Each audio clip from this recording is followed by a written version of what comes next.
Our defense underneath begins with that man on the ball, and that's the 4-man if you can't see. And the way that we teach it, it's a little different than if you're doing a full court press. He is relying on his other 4 teammates to take care of any action that's happening on the three-point line or inside the three-point line.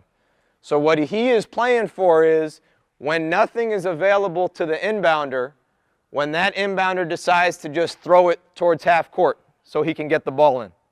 So what we tell that inbounder is to put his hands all the way up in the air and just jump like a madman, okay? And you demonstrate for your guys and just look like a fool. You just jump crazy, yelling, straight up and down. We tell them they cannot do jumping jacks, so their hands are above their head. And their goal is, as it gets later in that clock, to see if they can get a fingertip on that basketball as it's being thrown back. And everything that we do in this defense starts with that 4-man. The best teams that you see do this will be the 4-man, if they have a 4-man who's really, really long. So any questions about the 4-man? Is he angled to make it go to the corner? Is he angled to, we say play totally straight up. So I'm putting my shoulders on your shoulders, and we'll get into it a little bit. Your shoulder to shoulder, straight up. There are teams, if they scout you, the first thing they'll try to do is take advantage of you on the weak side. So we'll have a call. We'll just call inside. So if we call inside, now all of a sudden, I'm inside instead of straight up, so I'm guarding that weak side layup, I'm guarding the weak side corner more easily. You miss timing the jump as well? You definitely time the jump later in the clock, because early on you're just trying to scream at him and make him uncomfortable. As it gets to 1,003, 1,004, he's making that pass. So now all of a sudden you got to be a player and try to get a piece of that ball, for sure. Yes? Obviously, it's dependent on the other 4 guys, but a lot of coaches that I've worked with would just turn that guy around and take away a layup. Do you find that playing 4-on-4 as opposed to 5-on-4 defensively, you can still protect him? I think when we go man-to-man, the guy on the ball has all responsibilities for the rim, just because we don't help off rear screens. But the other 4 guys are going to be able to take care of the rim. So the second guy, so I'll go to the 5-man, X5. So if this is the rim, X5. The 5-man's responsibility is the ball side block to the front of the rim. His responsibility is the ball side block to the front of the rim.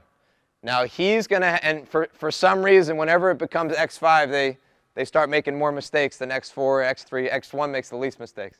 I don't know why. Maybe I'm biased because I'm 5'9". But X5, what he likes to do a lot of times is he likes sneaking up this way or he likes sneaking towards the baseline.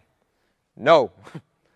Your job is the ball side block to the front of the rim. If they start going towards the baseline, we're not worried about that. Okay? There's this thing called the backboard, and they can't shoot it through the backboard. We would love for him to catch it near the baseline. We'll just go trap him. If he starts leaking up this way, no. We have other people on the court to guard that. So his job is the ball side block to the front of the rim. And other than taking advantage of the weak side, one of the first things that teams will do is they'll start screening that man in, so he can't be standing there as your big dude standing there like he's 5'9". Okay, he's got to get in a stance and know that people are coming, and when they come to screen him, they can't move him. All right, that's your biggest guy on the floor. You can't get moved. All right, you could throw him, you could get a foul on you, you can't get moved. You have the block to the front of the rim. And Coach was asking about layups. His responsibility, there should be no layups happening on the ball side if he's doing his job. You guys have any questions about his responsibilities? Yes? Which way do you have him face? That's a really good question. I always had him face the ball, and then this year one of our freshmen asked, Coach, why are we facing the ball if no one's in front of us? And I really didn't know the answer to that question. It was just kind of the way it had always been done, which is like, it drives me crazy when people do things just because it was always done that way. So I don't really know. I'm kind of in limbo right now. Our freshman started facing the players, but because he's a freshman, he just started doing crazy stuff, so I'm not going to lean on him for that one, but I think that's something that you got to figure out. But if he can take care of the ball side block to the front of the rim, he's in good shape. X2, the two-man. He has two responsibilities. His responsibility is the alley. So the alley in this defense would be about right here, a step in, about the lane line, to a few steps outside the lane. His responsibility is to discourage passes into the alley, and his responsibility is to be there on the catch in the corner. So X2's responsibility is to discourage anything going to the alley and to be there on the catch for any pass going to the corner. And what I mean by this is he's going to have a tendency to start moving up the floor. And again, his responsibility is to discourage passes into the alley and to be there on the catch in the corner. Okay, so there is no reason for him to get moved up. Once he starts getting moved up, you're creating a wide open space on the ball side of the floor right in front of the ball. Yes? So with your alley, how deep do they go? Is that the free throw line extended? Is it not quite that far? It's going to depend on where the offense is, but I would say he definitely shouldn't be above the free throw line extended. I'd probably draw the line near the second hash mark.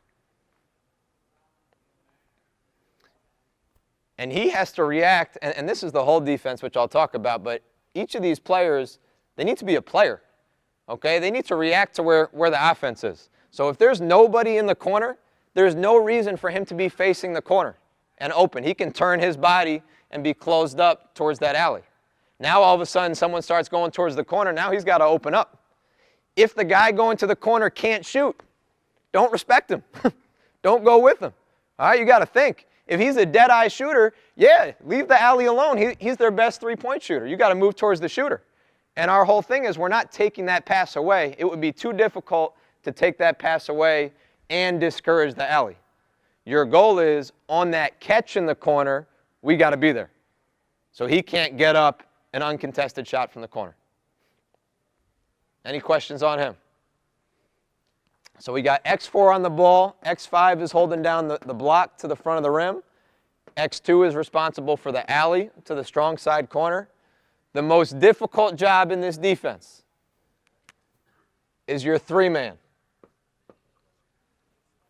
And the three-man is the guy who's going to be most responsible for guarding for layups. And if you have a really long three-man, it's going to be easier for you. I think for most of us, whether you're in high school, JV, or at Monmouth also, it can be a little bit tricky because we're not blessed with, a 7-foot wingspan at the three spot. But his job, he has two number one jobs. His first number one job, no weak side layups. No weak side layups.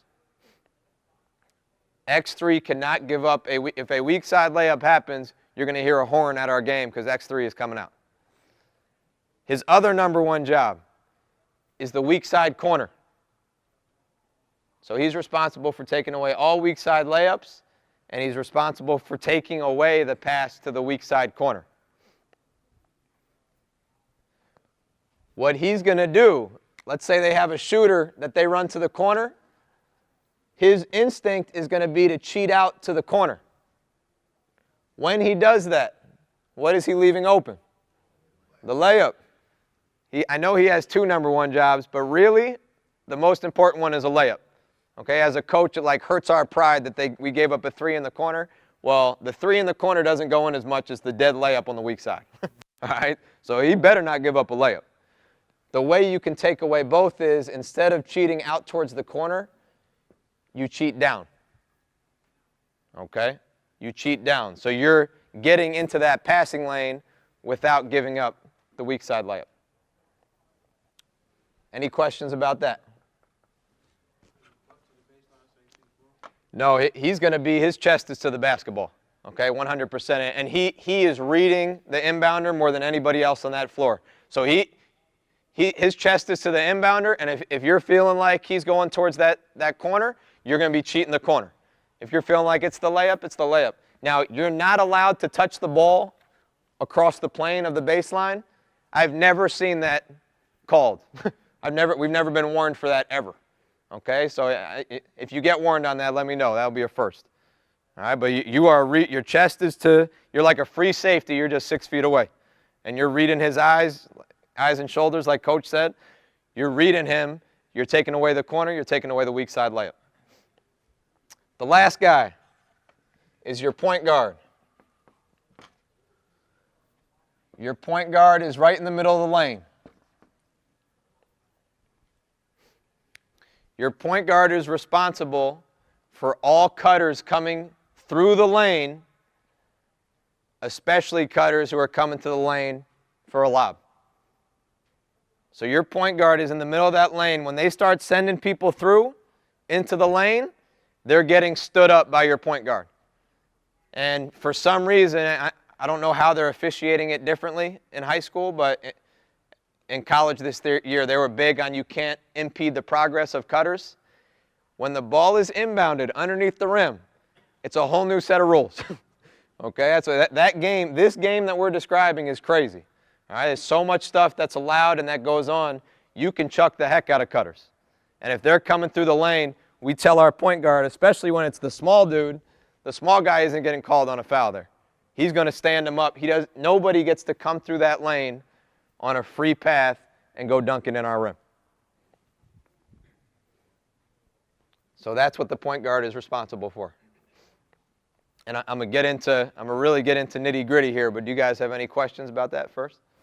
Yeah, real quick again, for your three-man, a lot of times we see somebody from the ball side go set a screen on him, turn and seal. Yeah. And you just tell me just going to fight through all that. Do you have anything else? Yeah, that one's tough. Again, they officiate this situation differently, so that man would literally just get thrown out of bounds, and there would be no calls in our games, and it's total bogus. So he can't get screened. I don't know what else to tell him. You know, now what you can do is, I said that you have to adjust to where the offense is. So the first time we put this in year one, that was the end of my explanation.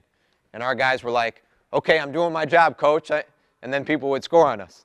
If you don't tell them, they're not going to do it.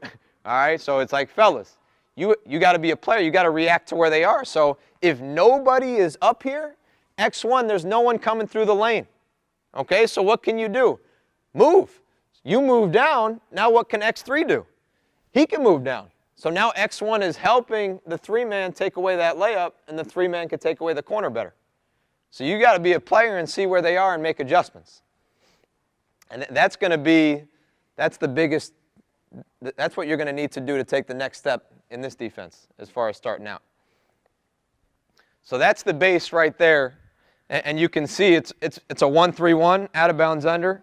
And I am convinced that if the game was only played, if basketball games didn't start with a tip and we just inbounded the ball underneath and did, 75 possessions and then 75 possessions on the other end, there would be way more teams playing 1-3-1 simply because they thought about it.